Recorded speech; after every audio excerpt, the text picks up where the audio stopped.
Welcome, welcome to the Net Promoter Score Best Practices webinar by Thanx. Glad you were all able to join us today. Looks like we still have some people coming in.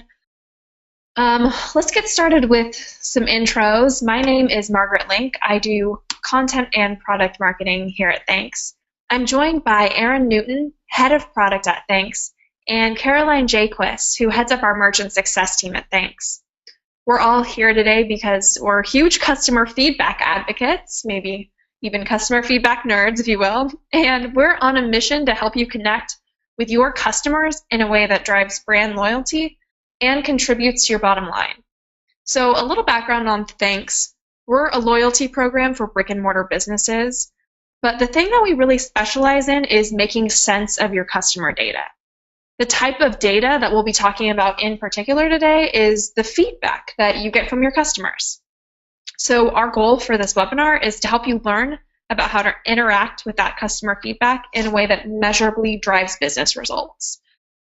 This is really important for any customer-facing business because it allows you to make sense of all the information you're getting about your business from your guests, the people who are actually experiencing it from the other end. I did want to mention that during this webinar, you'll be able to submit questions directly to us through the portal on your screen, and we will answer as many as we can right at the end of the presentation. I know that a lot of you listening to this webinar right now are well-versed in Net Promoter Score. A lot of you are already Thanx merchants, but hopefully I'll be able to shed some light on the background of NPS, why it's especially powerful when combined with written feedback, and customer history, and maybe even help you understand your own NPS score a little bit better. So let's kick off with a little bit of background on why customer feedback is so important. Feedback, when collected consistently, is a great gauge for how your business is performing.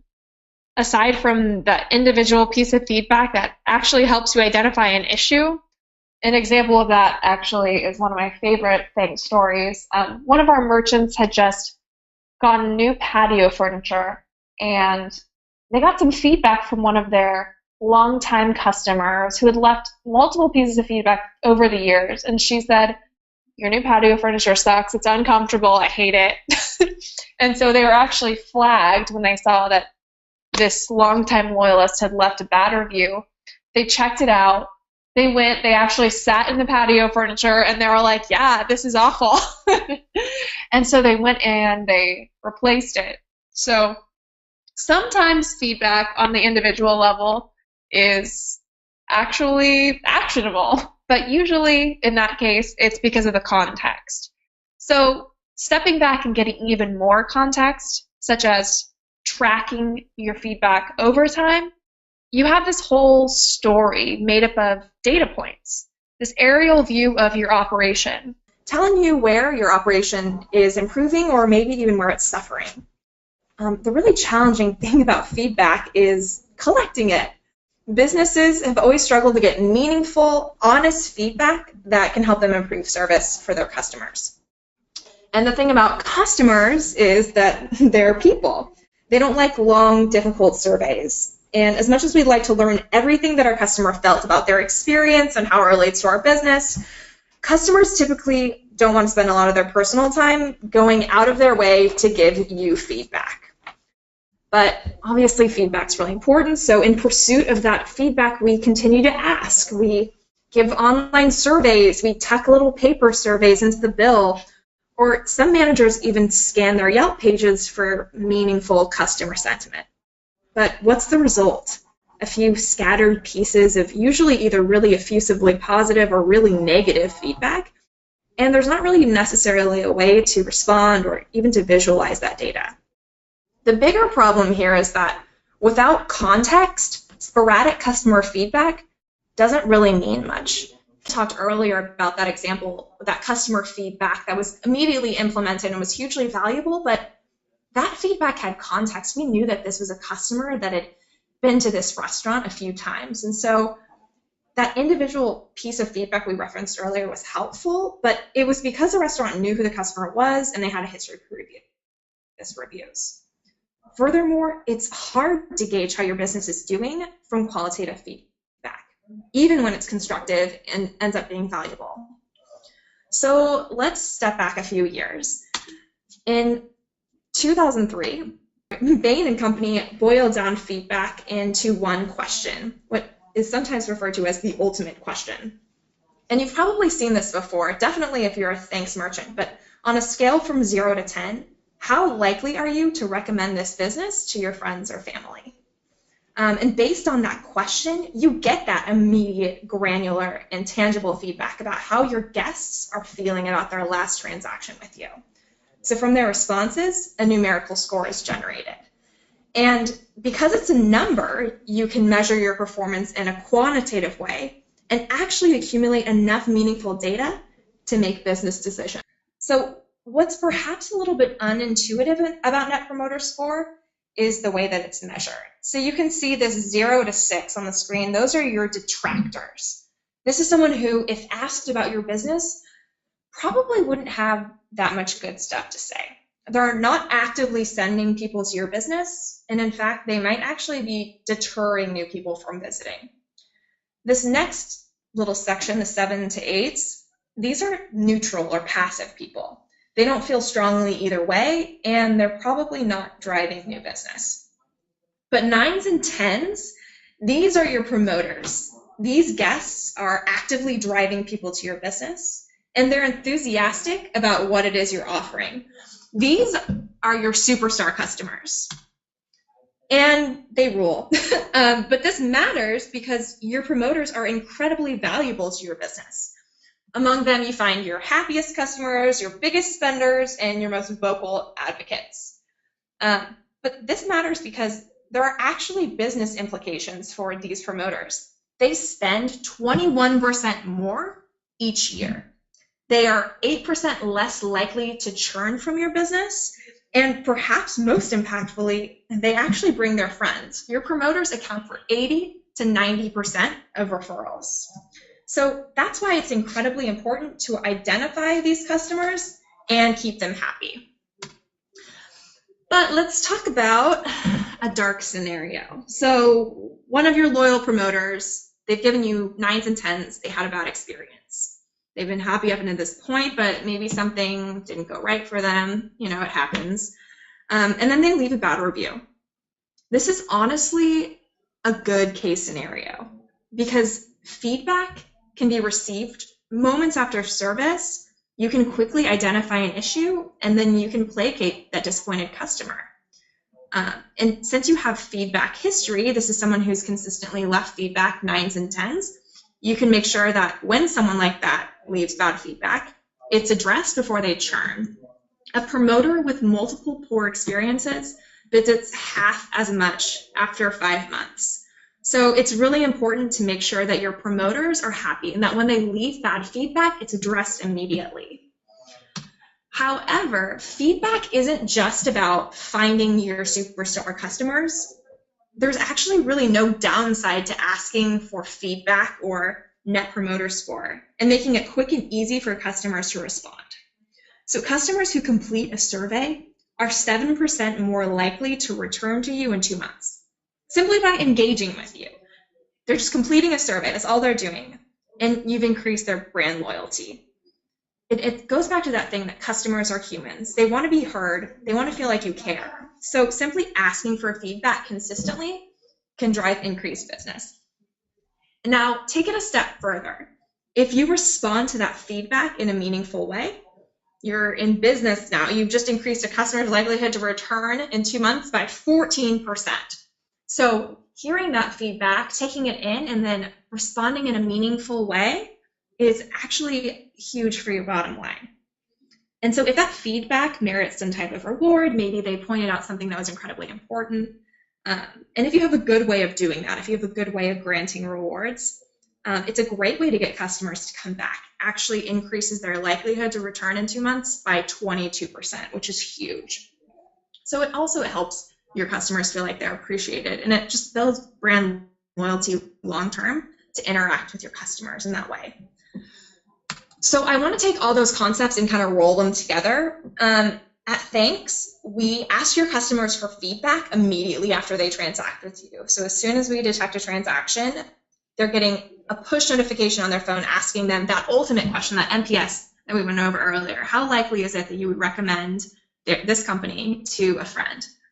And then customers leave a score really quickly, really easy. They're not going online to fill out a survey. They're not having to, fill out a comment card.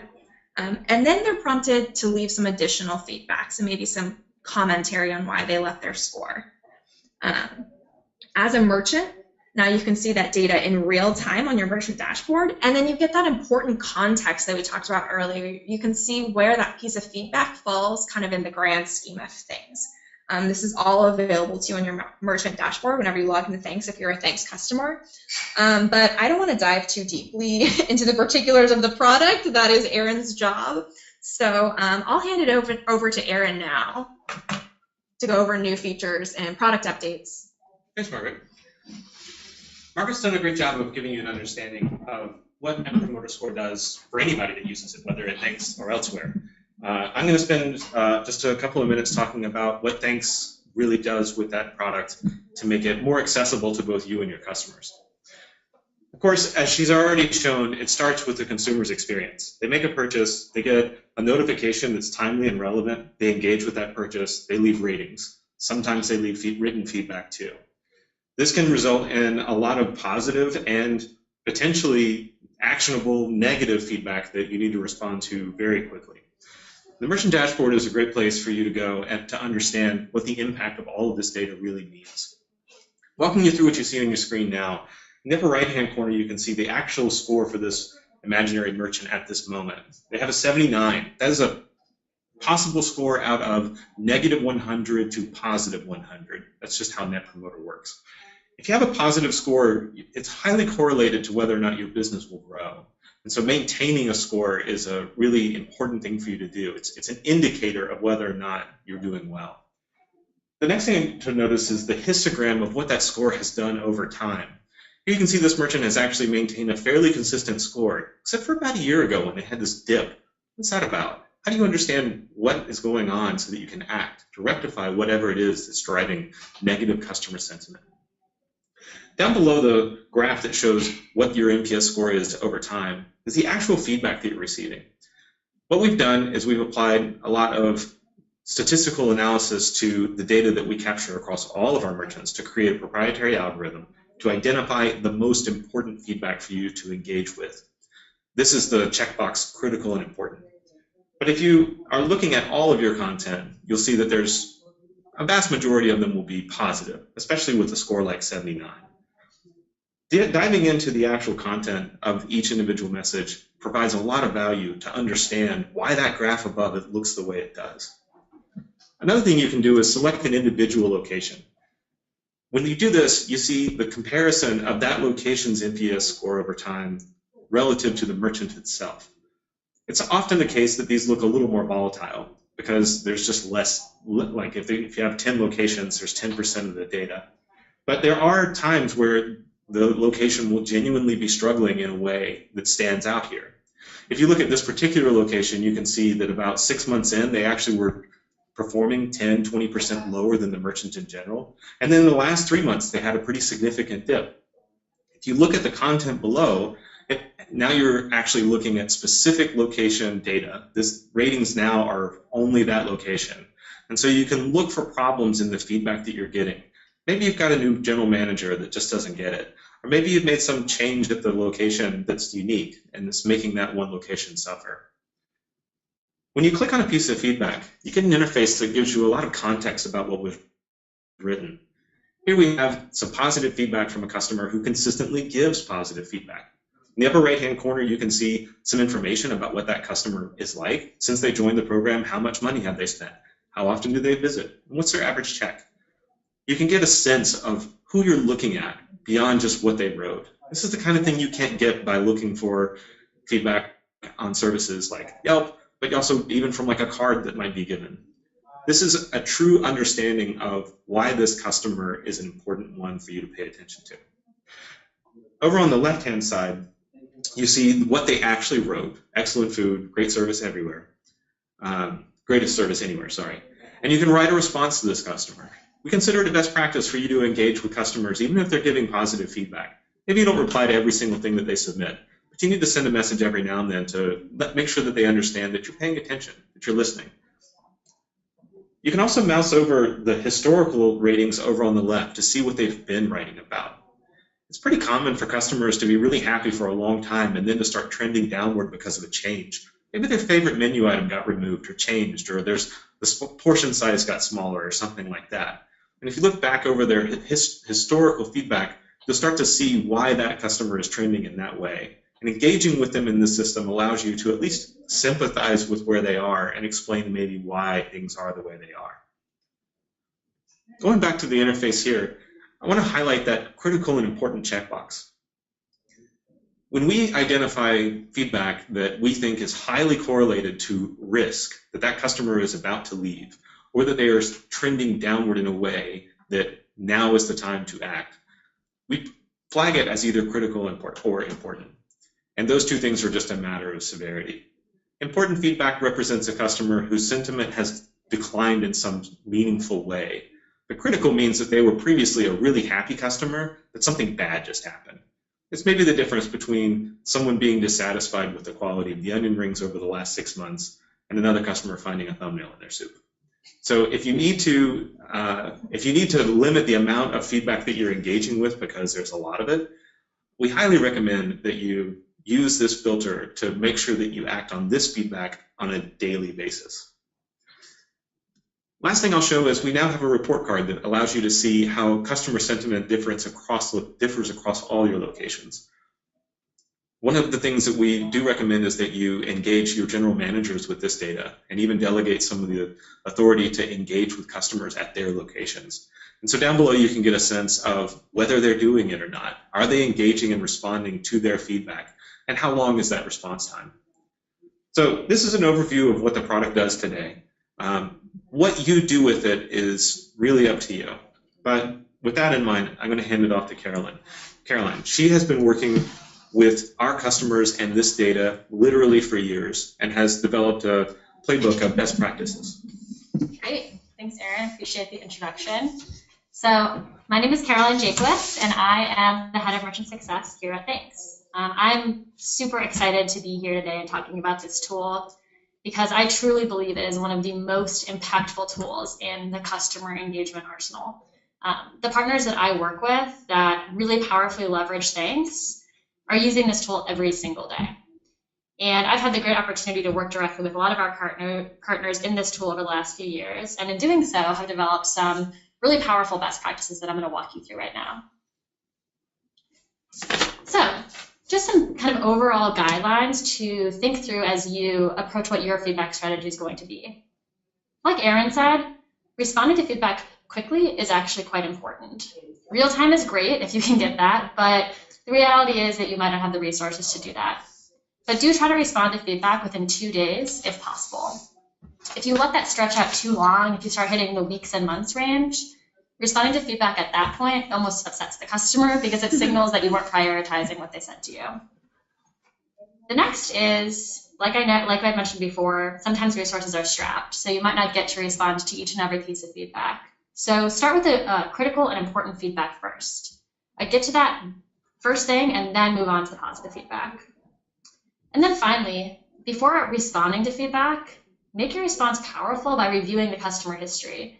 Get a clear understanding of who it is you're speaking to. Are they a new customer? Are they a really frequent customer? Are they a big spender? Where did they go? This will allow you to cater your response in a way that will be much more impactful for the customer. So let's start with the critical and important because that is the most important thing to do first. When addressing critical and important feedback, you need to find it first. And the good news is with Thanx, we help you do that. We have a sorting method that actually will tag that critical and urgent feedback for you. And you just click that box in the upper or in the middle of the screen there.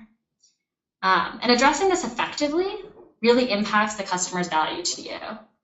If you do not get to these important customers and if you get to them in a way that's not impactful, you're not going to move the needle. So how do you kind of begin that process? Looking at a piece of important feedback here, start by looking at who this is. What's their history and context with your brand? On the left side, you can see that this customer specifically was a powerful promoter of your brand. They were leaving 10s and 9s very consistently and were clearly really big advocates. And on the right, you can actually see their history with you. They've spent over $400 since June, and they have a pretty high frequency. So super valuable customer here whose value to you is almost $1,000 in a year. So acknowledge that when you respond to them. Take a look at their feedback, see what they're saying, and start by saying, you know, thank you. Thank you for giving us this feedback. They're an important customer, and acknowledging that matters. Address any specific feedback they left. If they said the salad was salty, or if they said the seats were uncomfortable, acknowledge that and sympathize. If you can make it better, try to. And then finally, consider granting a reward, especially for this urgent and negative feedback. We've seen that when customers receive a reward in the feedback tool, they increase their likelihood to return to your business by 22%. So it really does matter when you engage with them. So while you should certainly respond to that critical and urgent feedback first, responding to all written feedback really, really matters. And Aaron kind of touched on this earlier today, but the reason why is you really want to establish a precedent that you're listening and communicating with your customers. If your customers leave feedback all the time and they've never heard a response from you, they're way less likely to flag a bad experience. And you want to be flagged when a great customer has a bad experience. So setting the precedent that you're listening to them is very important. That doesn't mean that you need to respond to each and every piece of feedback that's ever come in, but you want to get to, you know, most of that positive feedback if possible. And for those simple compliments and positive messages that you'll get a lot of, they'll be things like, hey, we love you, or you're my favorite. You don't need to write, you know, a long book back in response. Just a simple message saying thank you for your feedback really does suffice in those instances. But for particularly lengthy or helpful and thoughtful feedback, take some time to be thoughtful back and really acknowledge that you know that they took time to write that. And then finally, really address any specifics that they leave. If they made a recommendation or flagged something specific about the business, if they love the new shoe line that you displayed in your retail store, acknowledge that. Show them that you actually read what they wrote. And then one thing I would just add that I think is really important is you'll find that you actually have quite a few people who leave positive scores, but their feedback that they wrote is negative. And this is something to pay special attention to because it's an early indicator that a great customer is starting to shift. And they're maybe not quite at the risky point yet, but it allows you to stop them from ever getting there. So be extra thoughtful in your responses there, and even consider granting a little small reward or extra progress boost towards the reward. So while responding to feedback and engaging with customers every day is super important and a great use of this tool, the partners that really leverage Net Promoter Score go beyond simple customer engagement. Margaret mentioned earlier that you can get a real aerial view of your business and your locations, and that's exactly right. So track your NPS score over time and notice what's happening. Pay attention to dips and rises and try to figure out what's going on. Especially do that at the location level. And use that to engage your managers, and I'll speak to that in just a moment. So starting with that aerial view, what's great with Thanx is that you can now see this holistically. You can actually see what your brand is looking like over time, and you can plot those locations against that brand. And what's very important is to notice when there's a consistent dip or rise and to dig into this. So one of the reasons why we built this tool is we were doing this for a lot of our partners because there was so much value in tracking this by location. And an example of this is I worked with a business who noticed their score was dropping but didn't know why. So we dug in and noticed that one of their most active locations had a big dip and had been dipping for a while, for a few months. And it was directly correlated with the hiring of a new GM. So they took that feedback and that score and addressed this at the location level with the general manager. And were able to turn that around. Obviously, what the ins and outs of that were private to me, but they were able to fix that scenario and improve their score. And that location is back up to its high standard of customer service. Which really brings me to my next point. Use NPS to engage your managers. Managers want to know what's going on at their locations. They certainly should want to know. And I work with managers all the time who are obsessed with NPS because they get to really see what's going on beyond the day-to-day. Managers are the ones who get all the escalation on the location level, so it's actually difficult to pull up and get a holistic view of their locations. But with the feedback center, they can see overall their score as well as the actual feedback they're getting from their top customers. I strongly recommend engaging your managers in actually answering feedback. But if you can't do that, certainly using their score in manager reviews and manager meetings, sometimes even building it into a compensation bonus structure, which some of our businesses do, can be really, really powerful because it gives them a metric to understand their customer satisfaction, and it also gives them something to strive for. We have a report card in the Thanx dashboard that you can print out that will actually show what the location NPS score is across all of your locations, and we'll show things like the response rate from the manager or whoever is in charge of responding to feedback. So this can be a really, really powerful thing to use to engage managers. And interestingly, what we see happen when people start engaging their managers in NPS is it increases by up to about 10%. So it matters a lot. So those are my high-level best practices. And before we get into questions, I just want to highlight to all the Thanx merchants out there that are listening that if you have any more questions about how to use Net Promoter Score, if you have any ideas, reach out to your customer success manager because we love talking about feedback. It's our favorite tool and we're complete feedback nerds. So don't hesitate to reach out. Okay, so we've gotten a lot of actually really funny questions. So Carl had a good one. So I mentioned earlier that people should respond, or the merchants should respond in a meaningful way. So he wanted a good and a bad example of what that means. So I can think of a bad example. Caroline might have a little more reference, but a bad example is a response that doesn't really acknowledge what the person said. So just being like, thanks for your feedback. That's probably a little bit hollow and it won't go as far in building a relationship with your customer. Also, not being aware of the context when you're speaking to a customer. So with Thanx, you have the ability to see what type of feedback a customer has previously left and what their transaction history is, so you know who you're talking to. So responding without taking that context into account can lead to a response that doesn't quite hit home with your customer. Caroline, can you think of a really good response? I can actually think of one that highlights both good and bad. So we had a business that's actually around the East Coast that had an incident with a bug in the food. And they had someone who's responding to feedback, and they kind of were responding with pretty generic answers. It was, thank you for your feedback. We're sorry you had a bad experience if it was negative, and kind of thank you for your feedback if it was positive.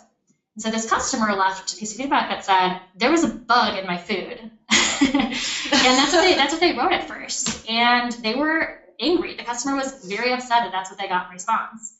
And it eventually got escalated up the chain of command to kind of the CEO of the business, who took a look and saw that that customer had spent $2,000 in the last year. Oh, wow.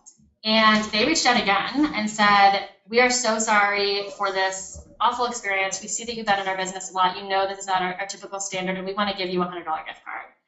And so they were able to really address that issue. And instead of just kind of brushing it aside, saying, thanks for the feedback, we'll think about it, they made good. They gave them a reward and response. They acknowledged that it was unacceptable. And they also, importantly, acknowledged that that customer was an important customer. And when you have customers who are coming in all the time and spending a lot of money, they want to be acknowledged as top customers. And so doing that and looking at that context is a way to have a, quote, meaningful response. Perfect. I love that. I think that that pretty much covers it. But if you have any more questions, definitely email us, Carl. Here's another good one. Is there a difference between critical and important feedback? I'll take that one. I kind of hinted at this earlier. Again, the work that we're doing here is sort of complicated, and I don't want to try to dive deep into how the scoring actually works.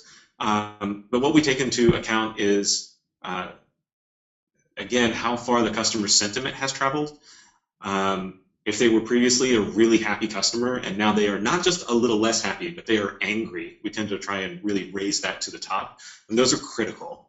The important are more of an indication of a customer who is declining and you have the opportunity. One other thing, if a customer leaves their very first piece of feedback ever and it's negative, if it's a detractor level piece of feedback, they gave you a 5 or a 4, that will also get a critical flag. If they leave neutral feedback as their first engagement with you, that will get an important flag. This is your opportunity to make a good first impression. And we really hope that by surfacing these things to you that you can turn that customer into a promoter because you listen. Awesome. That's great, Erin. And for non-Thanx users, I wanted to kind of dive into a way that you could maybe sort. Obviously, you don't have the advantages of having a smart algorithm do it for you, but really just looking at poor feedback and trying to address that is probably a good rule of thumb for sorting feedback if you can't get to all of it. So, good. So here's another good one. And this is kind of along the same vein. How do businesses keep up with every single piece of feedback? There's two things that I recommend. One is, if you really are only focused on the critical and important feedback, you'll be doing 80% of the job. I do recommend that you skim through the remainder of the written feedback. It's worth noting that we mark ratings as important or critical even if there's no written feedback. It's really common looking at the data to find someone who historically has been really happy, who today is disgruntled, but they didn't take time to write down why. This is actually kind of new. We previously in the merchant dashboard, we didn't really pull content to the top if it didn't have a written piece of content. Now we're, because we've done all this analysis, we're able to kind of identify things even if there is no written content. So skimming through the written submissions to reinforce Caroline's message, you don't need to reply to every rating. You shouldn't go do that. But if you take the time to reply to the written feedback, even if it's a thank you, we really appreciate this, I hear you kind of message, or thanks for the kind words kind of message, you're telling the customer that you're actually there. I do recommend that you don't just send the exact same message all the time because then it feels like an autoresponder. The other way to do it, which is again, one of our best practices, is to spread the work around. Our opinion is that general managers should be the one engaging with their customers, and chief marketing officers and CEOs and head of operations and so on should be looking at the dashboard to read the feedback and see those replies to give guidance to those general managers when they think that the reply can be better.